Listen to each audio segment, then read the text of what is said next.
what professions have the horrible people? And then they say nursing and they say banking. I always say that people are horrible. Like, it's not the job that makes them horrible. They are horrible people. Nobody deserves that much. Hello. Let's be serious. All right. So, hey girl. Hi. Hello. Hello. Nobody said to you, are you alone us? Sorry. No Vex. I wanted to meet you guys aura for aura, band for band. Actually, now. wait. Let's play a game. We're gonna ask. Actually, you're gonna give us 2 truths and a lie, and we should guess which one it is. Okay. Yes, we're putting you on the spotlight. Like, You're in the hot seats. Yeah, used to it. Yes, Straight to it. You're in Let's the warm hot up. seats. Let's go. Let's have it. 2 truths and a lie with Jaypee. Dun, dun. Dun, dun, dun, dun. We'll do drum roll. 10, 9, 8, 7, 6, 5, 4, 3, 2. I have a child. Okay. Huh.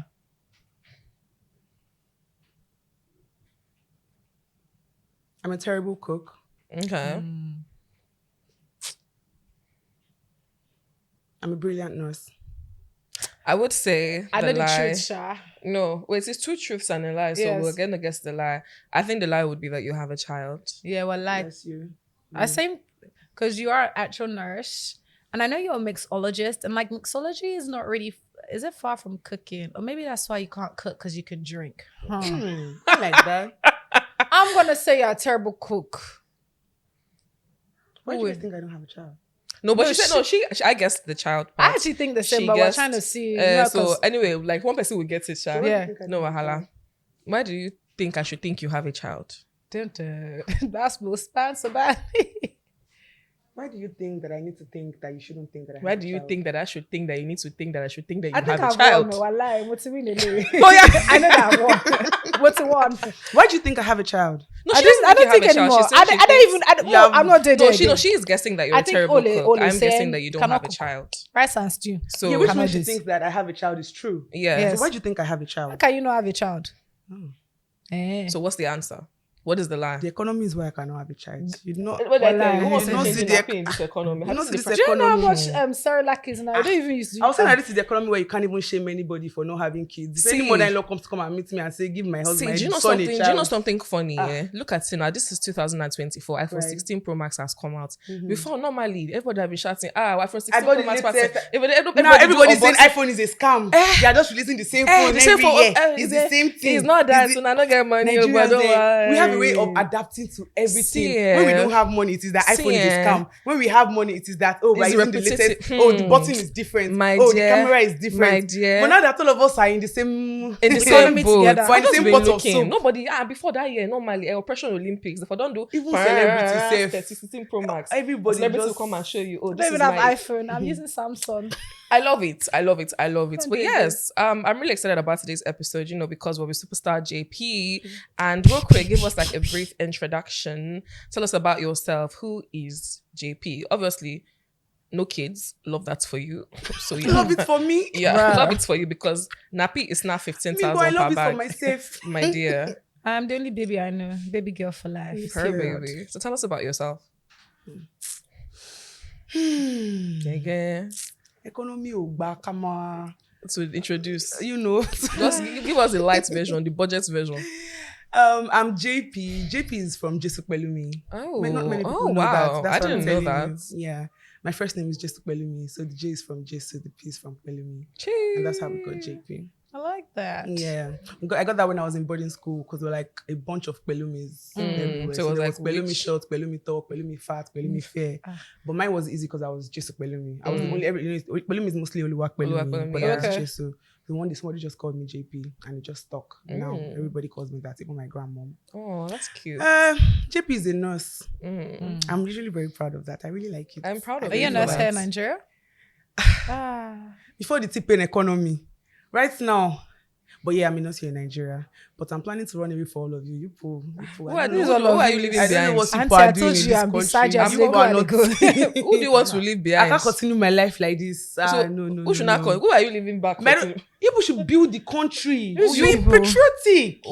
With this muscle, which country? When it yields results, you will be proud. You'll be able to say, I did this. Lead I us. made this work. Jaypee, are you giving motivational As in, speech you to? people now, Who's you people? No, those people. No, turn this way. the Don't say, I'm young, not the young will you lead women us? of, women now, they say what a man can do, woman can do better. Go I forward. cannot There do. are three of us sitting down here. Now you they wear green. Now you patriots pass. Why not lead us? My shoes won't be white again. Why sef. would you get like Miss Independence? The true Nigerian flag. That's you. Tell us more about JP.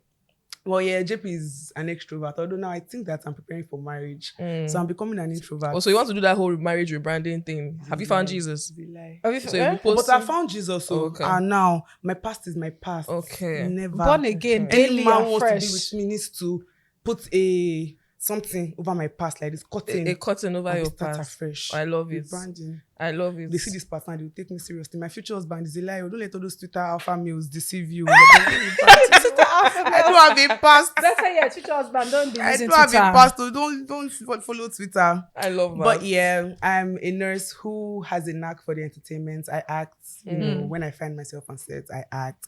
I love to talk, so I host events, I host red carpets, and on some days I'm on TV. She actually just said, on some days I'm on TV. Catch me. You know, Just some yeah, days, period. catch me. And if you can't, how Energy. unfortunate for you. I love that. I know that you're also a mixologist. So you Yeah, know. I absolutely love that. I'm not even sure how I found myself. When did you in start? it.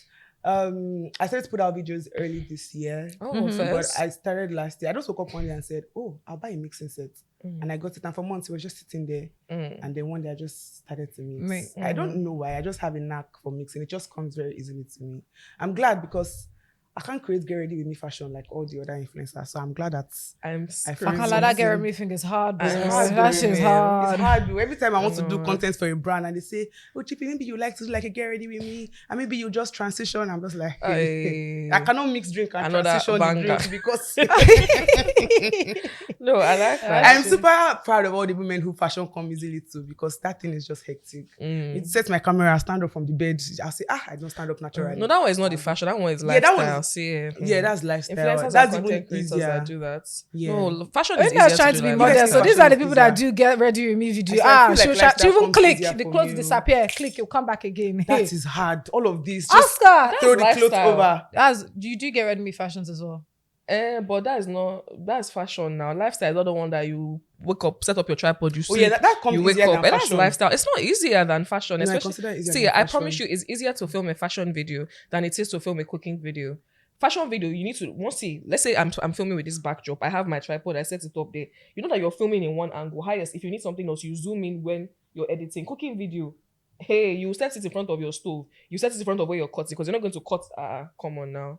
It's I'd harder. rather the cooking, because fashion, and they're looking at your fine face, the food. How many judges they want to my judge? dear. I the still can't food? even tell if it's not sweet. That Who one- gonna oh know? my Who god! gonna It's even when I know? mix drinks, sometimes, absolutely amazing. Oh my god, it's so good. I said cameras. Nobody, but if my face is something has my eyelash has killed to one side like this. You're just judging. No, but for that food video, you know when some post fried rice is not sweet, or True, you know how sure. they made that thing is not sweet. How are you boiling everything together? It's at the once? one that where they be doing. What's this one that I've recently seen? They be is it yam ice cream or some crap? Oh like my that. god, the butchie makes You know, every time, Come on, and they every come time they say like- they need to ban blenders, they are not joking. There's Deceased. pomo cake. Why? I saw that. Oh, I really do like pomo. So if you thought I make pomo cake, you are right. I respect the hustle, but pomo cake, pomo as My it's dear, on its own, You it's say, do you tasteless. know how much cake is, girl? It So reached my Momo- turn to do birthday. I said, let me buy cake from one of the top. I don't want to mention their name, but we all know them. Like it starts with an S, something Lagos. They have like you know. See, that's like we all birthday cakes. That's what we're getting them from my house. And I reached my turn. I said, okay, it's time for me to now start being financially responsible for my own cake and buying. That's why I entered the website. Gang, bang, bang, bang. I said, okay, 12 inches, best of both worlds. I'm not even putting too much of fresh flowers. Nothing. Just put my name on the cake. Everything. They say bring 222,000 naira minus taxes, minus delivery. Delivery was 9K. And that's okay. Let me even look what 8 inches. I've been at 6 inches. I don't even know what 8 inches or 6 inches. Okay. You just gonna do I cupcake, do, but that's in a doesn't different context.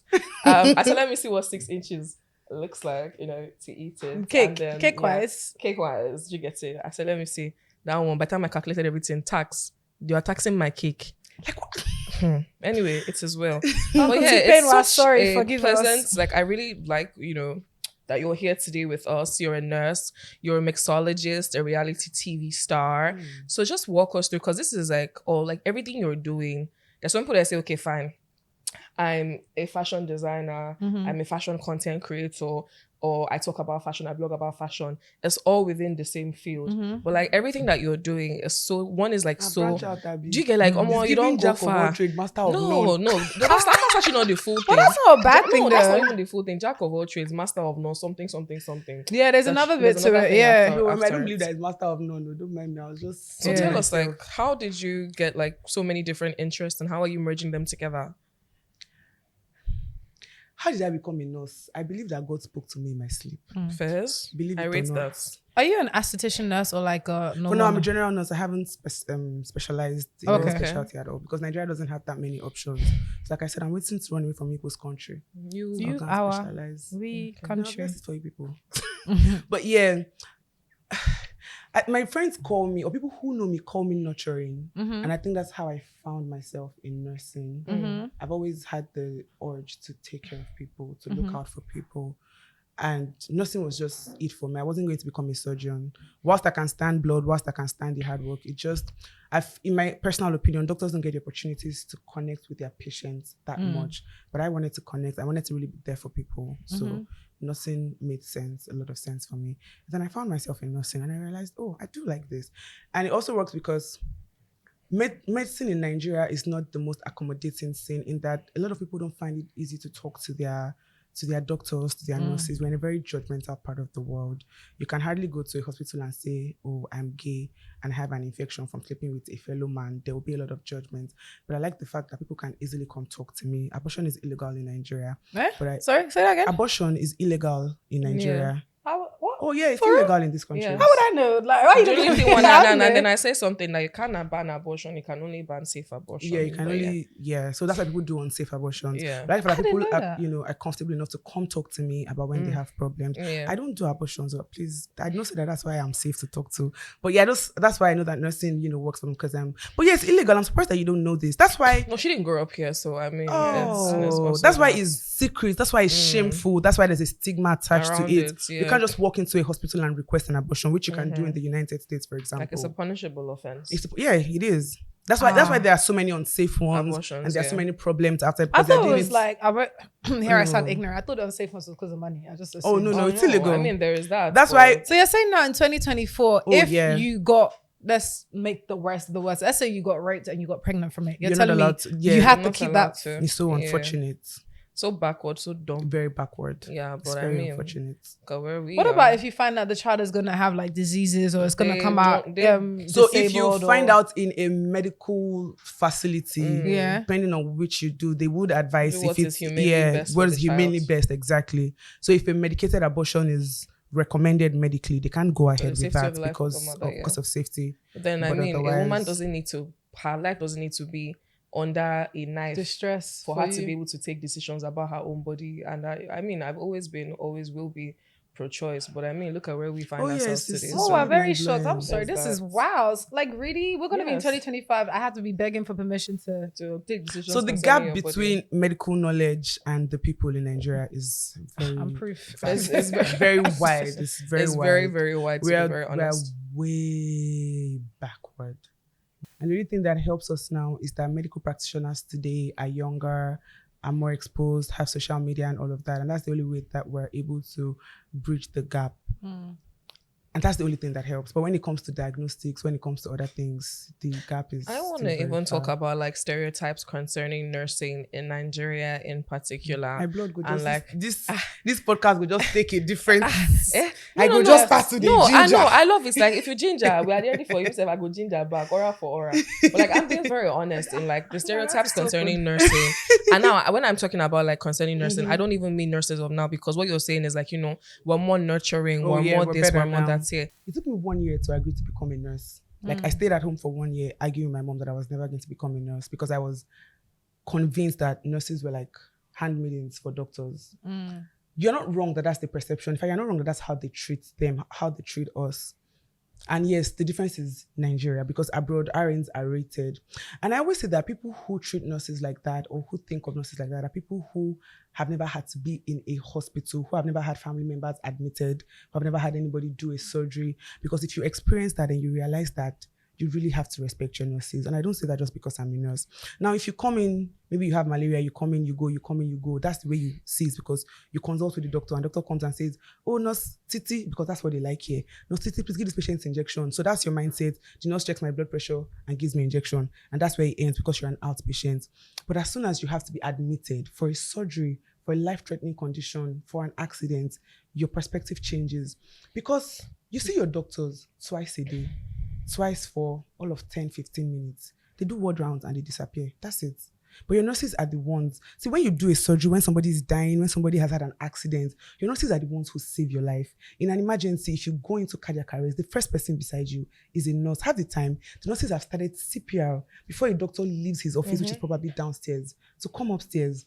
If anything goes wrong, if like in a surgical plan, if you have a surgery right now, your survival is dependent on your nurses, because your doctors are not there. Doctors cannot be in every room round the clock. All the time, yeah. So when you have to be fed through an NG tube, when the tube pass through your nose, when you have a urinary catheter, when you have to be bed-basted and all of that, is a nurse. A nurse is the one that is that, like, we sit with patients watching them breathe like this. Like, it's not, you're not going to die today. I'll sit to patients and be praying in my mind. I'll be saying, God, please, this baby will not die. Like, even when I had clinical postings in the nursery when I was young, we barely saw doctors. They just come for ward rounds. For babies who were in incubators and stuff, it was we nurses. I spent an entire shift, ample bagging and giving a child CPR. My entire shift for 8 hours straight, because the child was going to die. He couldn't,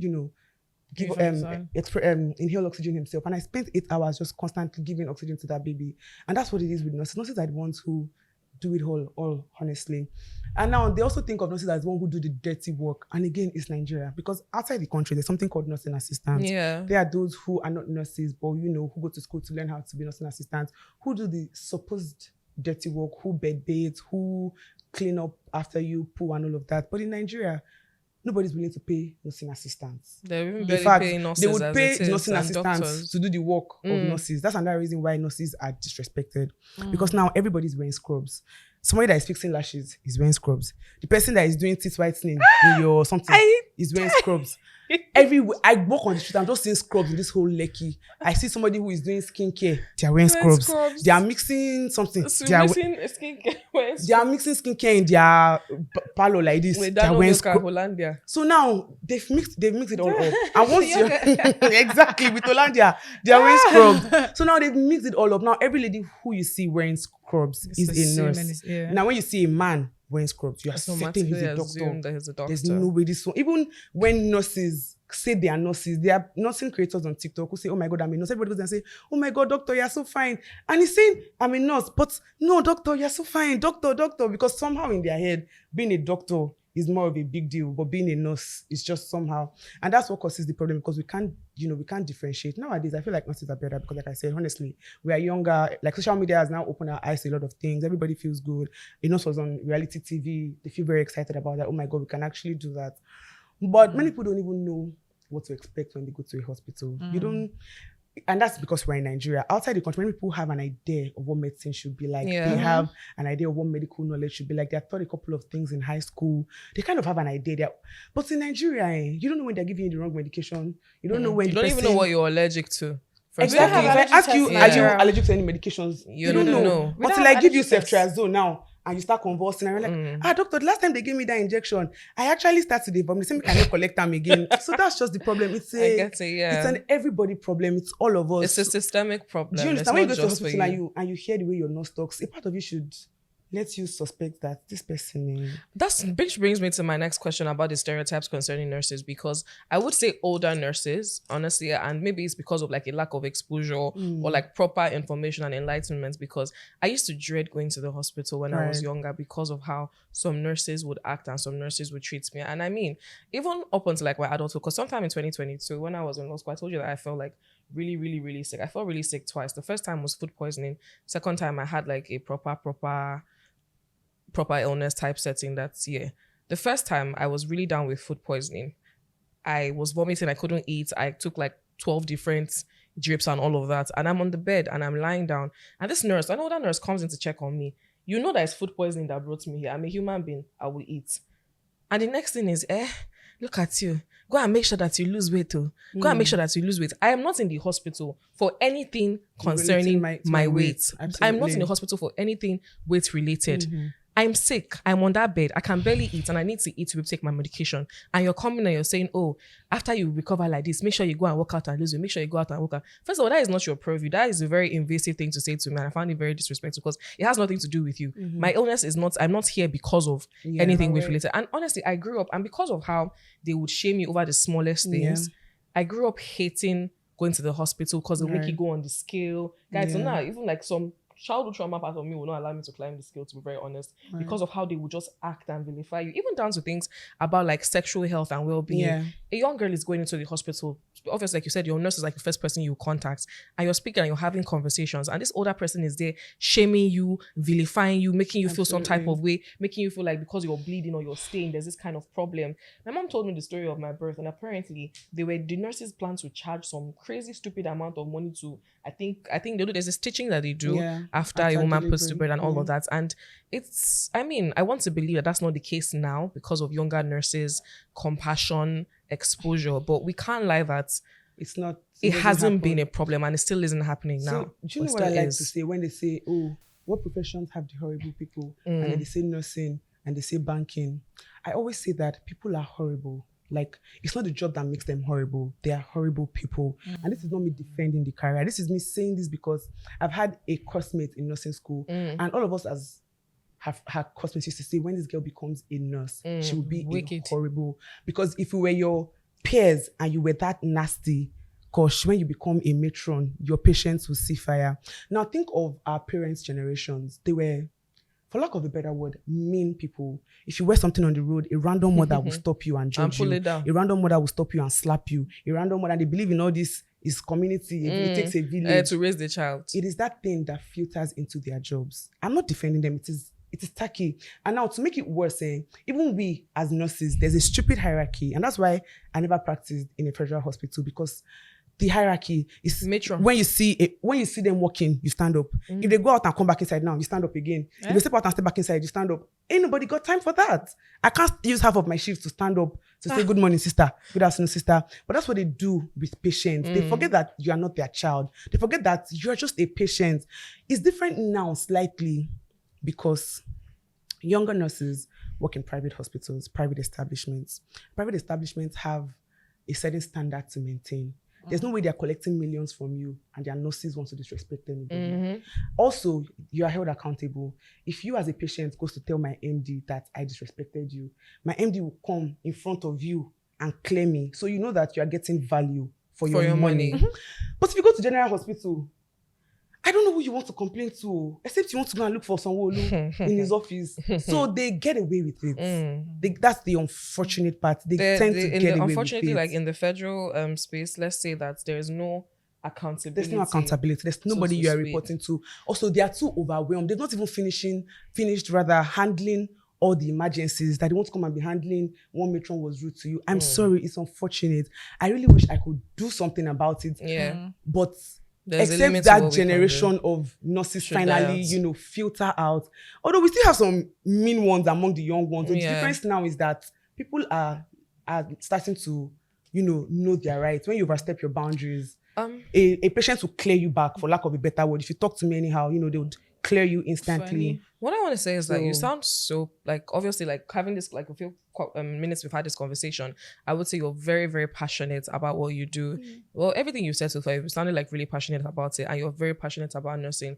I mean, which leads me to wonder how, you ended up as a nurse in the entertainment industry, entertainment space, getting into Big Brother Titans, and, ending up with, like, doing acting as well, because it's not very usual, it's not very common. How did that happen? Actually, I'm the first nurse in reality TV. So do you get, like, how did you go from being like a nurse to going on Big Brother Titans, and how was your experience? I just always knew that I went to a Catholic nursing school and I just knew that this is not going to be me in the future. You people are too strict. You people are too gentle. I was very popular in school for all the wrong reasons. Not the wrong reasons, because it was so weird because I was smart. I was in the school newscasting team and all of that. But for some reason, every weekend like this, fashion was nowhere to be found because me, I don't go Lagos. I probably went to do some modeling or some partying or something. So I always knew that I would want to do something different. That's always been a no-brainer. I just didn't know how it was going to happen. I didn't know how I was going to find myself in that industry. But I always knew that I like to talk. I knew that I, love to host, love to act. I've always known that. So it was the first year after nursing school that, weirdly, for some reason when I was in nursing school, I never even really focused. I couldn't focus on Big Brother. We were finding a way to pass exams. But as soon as I graduated in 2018. And 2019, I saw the audition, and that was the first time I attempted to audition. And then I started to, watch the show, learn more about the show. And I started to audition every year, 5 times until they picked me. Wow. Yeah. So that Well was done. And thank you. How was the experience? Because that's like the first fusion we've had for like South Africa and Nigeria. And then also, it's also a bit tricky and very interesting dynamics because Nigeria as a country, yes, we have banter with other African countries. You get Nigeria and Ghana is long-standing banter. Those are our siblings. They tell them they like to eat egg. They tell us we don't have lights, things like that. But with Nigeria and South Africa, it's a bit more toxic. Not even a bit more toxic. Toxic. It is a very toxic. It's not beef. It's not banter. It's outright real, hate and all of that. right? Yeah. So like obviously having to leave here. I mean, during AFCON, Nigerians are in South Africa and the embassy is telling people, Minister of Interior is telling people, stay inside. Simple and don't visa. move out. You need a visa to get to South Africa. Yeah. And Ghana doesn't even need that. Do you get? And so for me, it's like, how did you? Yeah, Ghanaians and South Africans, they travel between each other's countries without a visa. So like, how did you handle with us. that? Like, obviously, you guys had to leave here. It's a different people. We had it here. You guys had to leave here, go over there, knowing that okay, in this country that you're in, they're not to like you like that. So how did you handle that dynamics? And then obviously, because I think I was in law school that period, so I was catching like most of it on social media and like watching highlights and stuff like that. But I know there were some times when some xenophobic remarks and comments were made. How was it living in that house, knowing that at any time this person that you're smiling and laughing with probably is calling you Nigerian names? in the So diary? first of all, the excitement of being on Big Brother, I first push xenophobia, go the back of my head first. I first focus on I'm going to Big Brother. All those xenophobia of South Africa, now go first day, all right. So that was first it. I felt excited. And then I knew I was traveling with multi-choice more or less. So I felt a certain kind of safety. We had guards, we had all of that, follow us around and stuff like that. So I felt a little bit of safety. And then the first South African I met is an amazing person. So somehow, I wasn't able to process that there was xenophobia. She seemed so different. Honestly, she is an amazing human. She made it super amazing. And she was with me most of the time until I finally entered the house. I promise you, she didn't help me focus on the problems. She was just amazing. So I went into the Big Brother house with that mindset that, oh my God, if this person's amazing, maybe they're not all that bad, like right? Yeah. It might not be that bad. So I went into the house. And I even used to hang out with South Africans more, which would even cause problem with me for myself with, Nigerians and stuff. But when the remarks started, Big Brother did not even let us focus because every day Big Brother would tell us, you are one Africa. Everybody should speak their local language because then it now became a battle of Zulu and Pidgin. So everybody was gossiping. We were gossiping in Pidgin. They were gossiping in Zulu. But Pidgin isn't specific to Nigeria. No, but like Nigerian Pidgin. Actually in Africa, honestly, it's mostly Nigerian. I'm just saying, just FYI. You're right. But they could barely pick what we were saying when we were saying it. So also there was the accent. So before they could even barely pick our accent. I mean, it was the first few weeks. They didn't know us at all. Before they could even, interpret the accents, before they would not interpret the Pidgin. So it was Zulu for them because Zulu too was like more of a broken language for them. It was like a general language that everybody spoke. So after a while, it became nobody should ever speak their local languages again. In the house, Anybody should, and everybody knew that if violence enters, everybody will go home. So we had to be careful. Like everybody was just dialing low. But one thing I realized way after the show is that the South Africans, or that the fact that there's something I think of Nigerians and South Africans. When you have two siblings, and one sibling is very mean, and when he pinches you very quietly, and nobody sees when that sibling pinches you. South Africans. And then when you retaliate very loudly, you beat him, you jump on him. That's exactly what it was. The South Africans were very subtle. with their microaggressions and the things that they were doing. But Nigerians, especially with the ladies, we're very outspoken. I mean, I was even quite very, and I don't even, like, everybody knows that I didn't really used to talk in the house. But the remaining Nigerian ladies, they even used to call them a coven because they would always talk. So now all the highlights and everything have highlights of Nigerians talking. But the highlights of the South Africans being subtle abuse. Subtle, very subtle. What's building you up? So subtle that you almost think they are being nice, but you have to experience it to know that they are being very mean.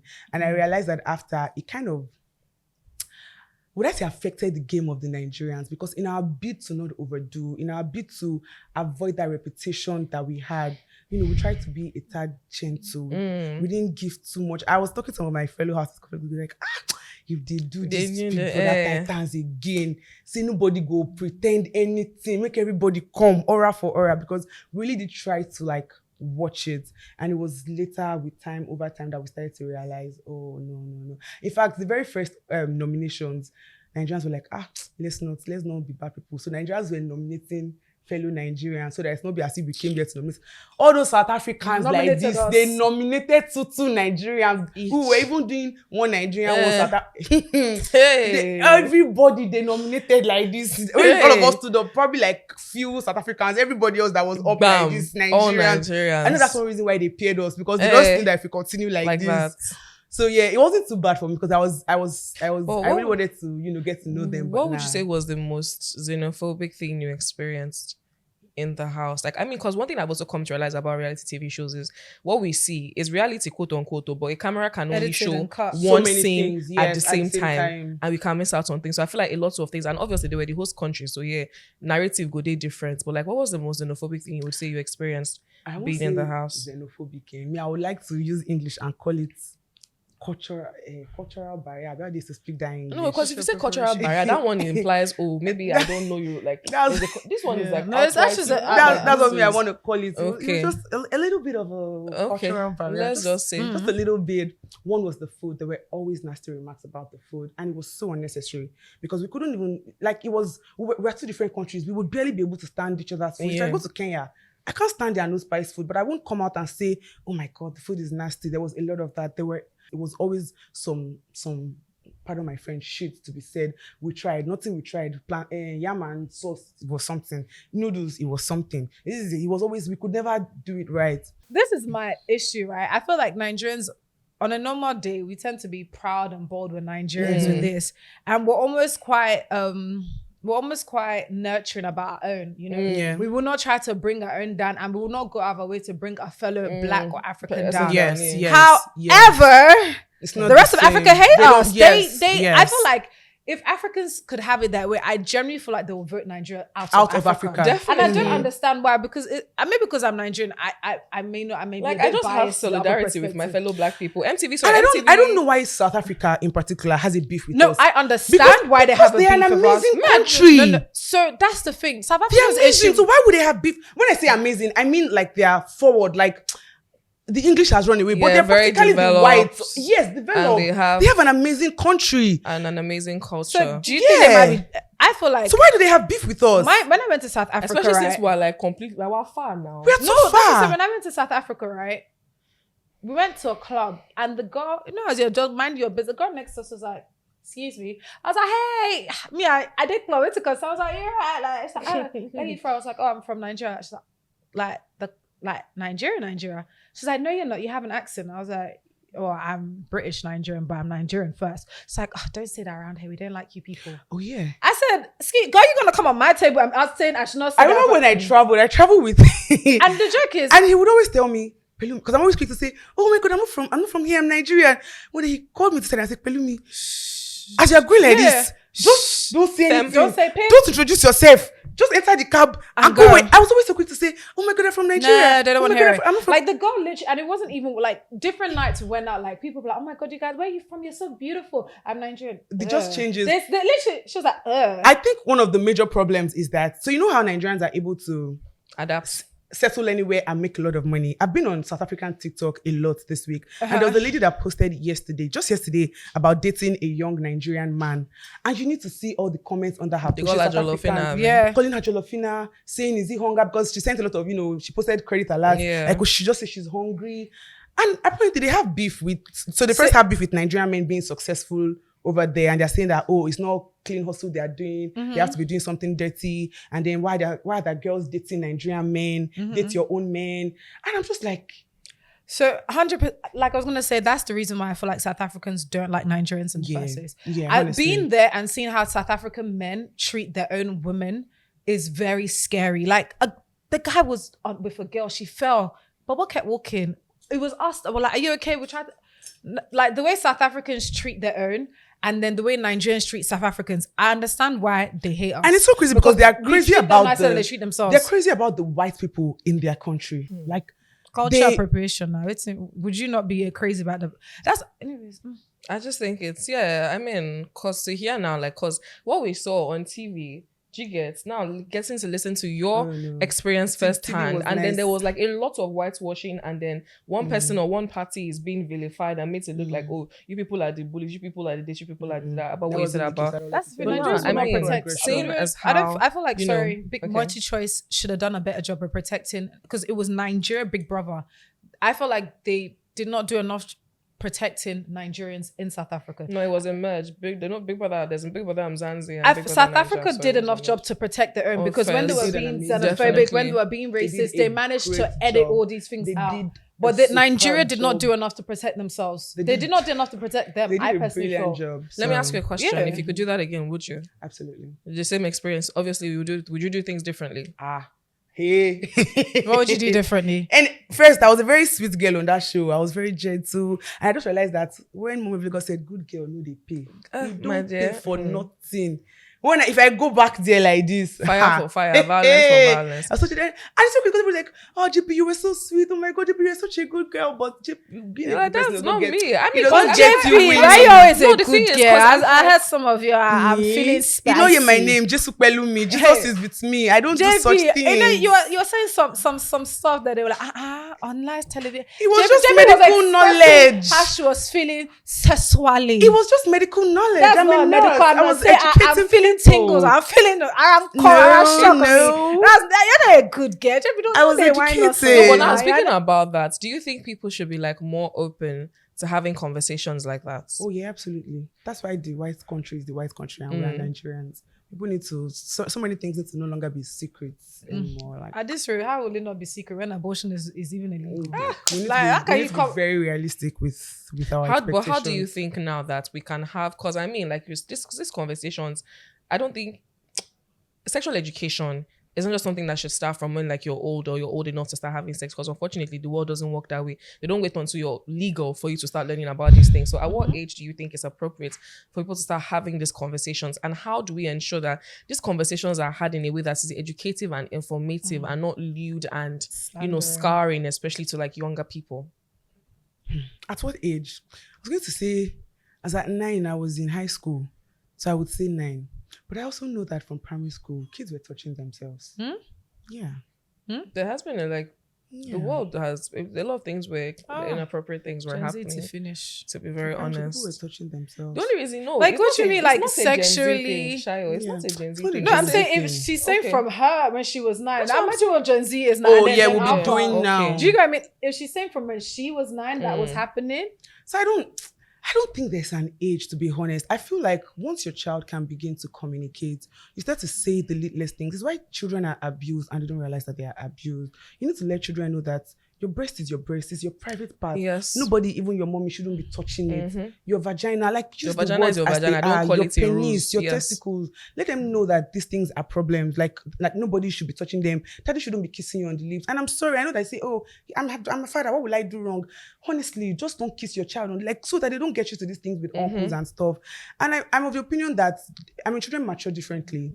And if as at 9, I know I was mature enough to have had a sexual conversation because I was very mature. I don't think I was I wouldn't say mature. I would say exposed because a 9-year-old is still a 9-year-old. Yes, still a 9-year-old. Yeah. But there are kids who that. I mean, it's why we have geniuses. It's why we have younger kids who are leaving university at age 12 or something. So you can tell that your child is developing differently. I don't even think I was 12 when I first had my first exposure to pornography. It's why I think that if you think that your child is growing fast, because somebody opened it on a phone that somebody gave to me, and I opened the phone and that was the first thing I saw. And that kind of thing sticks in the head of a child. So I'm of the opinion that if you think that your child is maturing at a certain age and they're in a situation where you have men in the house or stuff like that, you just start to have the conversation little by little. If your child is in SS1, I think that your child should GS3, I think that your child should have had a sexual conversation, because kids in GS3 are getting pregnant. I'm of the opinion that once your child enters high school, they are mature enough to have this conversation, whether they are 8 or 7 or 6. Because once they go to boarding school, you have no control. If not even day school, between the moments when they leave the house and come back at 4 p.m., you have no idea what goes on within those hours. So I think that if your child, at the very least, once he or she enters GS1 like this, I think that conversation needs to be had. And I think that how to not make it crude and scar them. Also, parents need to be closer to their children. We need to leave this age of you're not supposed to be friends with your kids. You just need to become friends with your kids, to be honest. Because that's what the white people are doing differently. We can't continue like this. This is 2024 and we still have a long way to go. We need to speed things up. Like I said that Nigerians, we tend to adapt everything else from the white people except their culture. Everything else, we like their phones, we like their technology, we like their food. And they always say it's because their culture is nasty, it's because their culture is bad. But somehow their culture just helps them make reasonable choices. I don't know how. And if we're going to be recreating the things that they're doing here, we also have to look to how certain things are being handled over there. I'm thinking of choosing what we want. Sorry, I just want to talk a little bit about sexual health as well, because again, sorry to keep going on. As abortion being illegal, do you feel like we as Nigerians are even doing enough to make sure that our kids are protected? In the UK, I think in year 5 or year 6, I think you're maybe 10 or 11, they will give you condoms. They teach you about periods. They teach you how to use tampons. All these things are very much expressed. They'll separate the boys and the girls. And they'll even say, I think it was a case in the US where they sued the nurse or something like that because... or they sued the parent, whatever. But from the age of 12, you can go to your doctor and have sexual conversations and they do not have to consent with your parent. So do you feel like here, as a nurse, do you feel like we should be doing more, number one, to make sure that our children are having safe sex? Because let's be honest, there's also diseases out there. There's AIDS, there's HIV, there's, herpes. So many things, so many STIs going around. And also how do you even go to a nurse and say, oh, okay, I've been having unprotected sex? Are sexual clinics available? Are they even affordable to get tested? So no, we're not doing enough. 30-year-olds don't know about contraceptives in Nigeria. I'm telling you, if 30-year-olds don't know that they can prevent pregnancies and are having 10, 15 abortions, we have a river to cross. I don't say this from any place of judgment. I say from a place of bewilderment.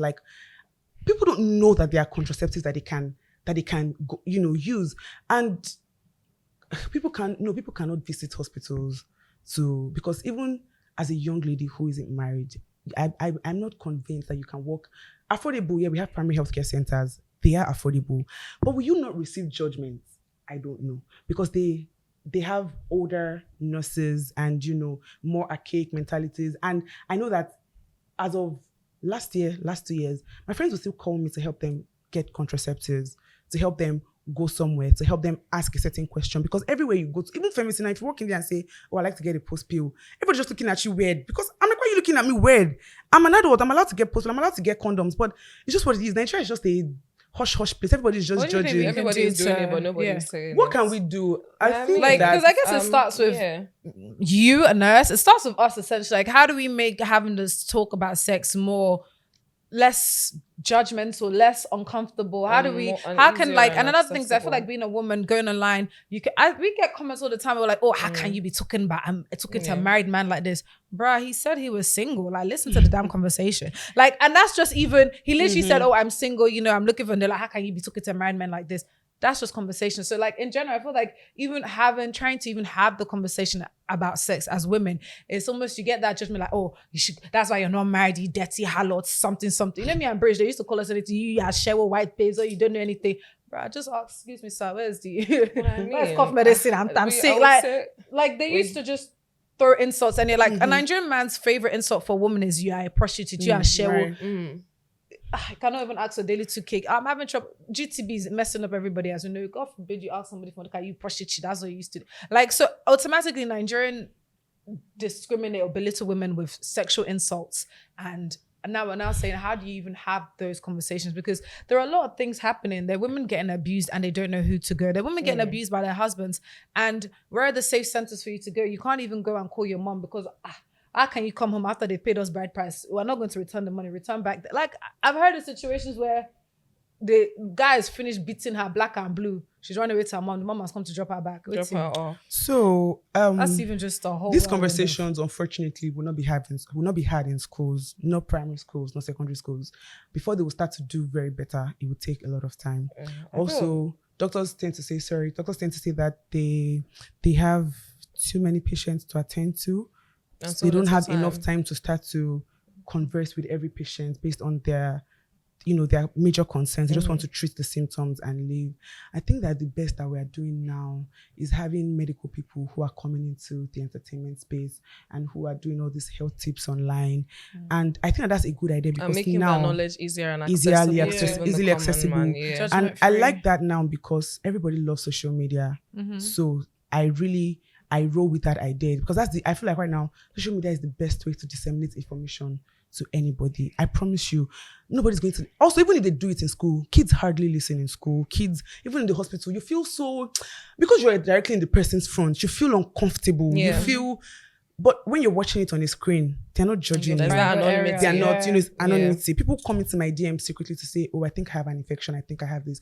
I try to answer everybody that comes into my team because I understand how hard it is for them to go into, a hospital or something. I think where the problem now starts is when I now tell somebody you need to run tests. And I know that the fear of going into a laboratory to say, oh, I'd like to run a test now starts to come up. But I feel like social media for now is like the best thing that we can do. And then when it comes to abuse and stuff, again, thank God for social media. But people who are abused, I hope that people who are getting abused are watching stuff like this. There's a domestic and sexual violence agency for women in Nigeria, DSVA. They respond very work rate is very fast. Honestly, they would. And I think that also, I don't think that women don't get help when they get abused. The problem is that, unfortunately, for most Nigerian women, they don't have money of their own. So even when they're abused... Why are you whispering, girl? Speak up in the mic. It's such a sensitive topic. It's hard, but these are conversations you need to have. So even when they're abused, even when they get help, they tend to always There's go no back. financial independence. They now have children. So it's either of two things. One, they don't have money to raise the kids. And many women do not want to leave their kids behind.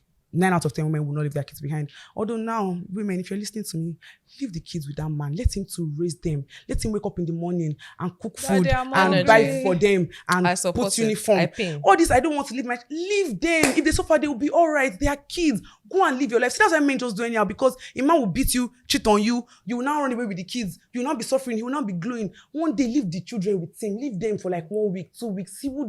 Women, don't stress yourselves. But yeah, that's one of it. It's financial. Women are not able to. And then 2, I've seen women who say their father is rich.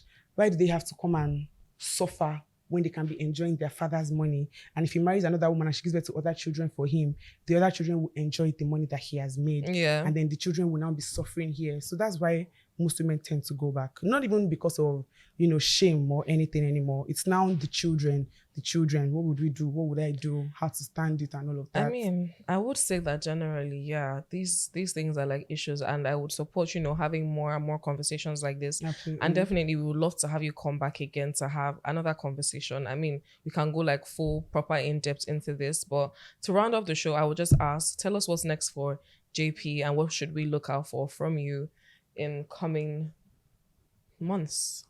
JP is looking forward to marry Elon Musk. JP, when you find him, bring brother her. See, girl, I know he's somehow, but when we get the money first, if you go in the rest out. But you start naming your kids after binary and code and... I saw he's got Becky. As long as we have their binary, Becky, coin, manage it. That's what's next though. This is economy. Elon Musk, even if you Donald Trump self will collect small. God forbid. God forbid. I I reject that. dungeon. Now we're lucky in dungeon. I don't want that one. This has So like you're But serious yeah. about dating, you wanna like get married, you wanna settle down. Like are you now gonna put your Instagram like what do we expect from you on the entertainment side? Are you a practicing nurse, by the way? I wanted to ask you, do you actively work? Okay. We'll not ask for your workplace, so come on. But yeah, So yeah, on the entertainment scene, a couple more movies, TV, a lot more mixing. I'm trying to become, a more serious lifestyle content creator. But I think that for me, it's not a passion per se. It's just what I love doing. Nothing is genuinely my actual passion. Yeah. So it's the nursing career and then other things as they come. On the marital front, no, I'm not looking to settle down yet. No? Just banter. I can't lie. Someone offers to pay for my bills with no strings attached. I go run. Oh yeah, I'll absolutely. But yeah, I wouldn't lie. This has been a very, very, very insightful conversation. Right. Like I said, we would love to have you come here again and have Absolutely. more conversations, more enlightening conversations, more educative and informative Absolutely. conversations. And yeah, you are a vibe. Thank Yeah, you. take that to the bank, girl, and cash it out because Thank you you. are a vibe. Thank you. And I on wish I that could note, shout. we will see you guys on the next episode of Terms and Conditions. Bye.